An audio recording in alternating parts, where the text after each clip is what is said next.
ஒரு சில நேரத்திலயோ, இல்ல ஒரு சில சமயத்திலோ ஒரு விதமான பயம் ஏற்படும். அந்த பயத்தினால பல நேரங்கள்ல பதட்டம் உண்டாகும்.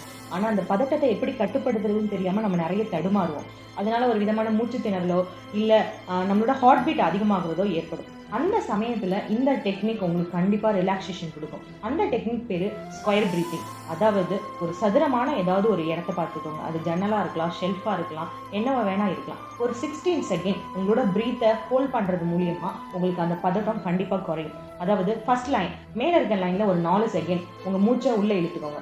அடுத்து சைடுல இருக்கிற ஒரு 4 செகண்ட் உங்க மூச்ச ஹோல்ட் பண்ணுங்க. அடுத்து கீழ இருக்கிற லைன் 4 செகண்ட் அப்பம்போது உங்களோட மூச்ச வெளிய விடுங்க. அடுத்து ஒரு 4 செகண்ட் ரெஸ்ட் எடுங்க. இந்த மாதிரி நீங்க பண்ணும்போது கண்டிப்பா உங்களோட மூளை உங்களோட பதட்டத்த கம்மி பண்ணி ரிலாக்ஸ் பண்ணும். அப்படி ரிலாக்ஸ் பண்ணும்போது அந்த பதட்டமும், அந்த மூச்சு திணறல், அந்த ஹார்ட் ரேட் அதிகமாகுறது எல்லாமே உங்களுக்கு காம் ஆகுறத நீங்க பார்க்க முடியும். ஸோ இந்த டெக்னிக்க ட்ரை பண்ணுங்க. கண்டிப்பா உங்களுக்கு ஒரு நல்ல ரிசல்ட் கிடைக்கும். Thank you.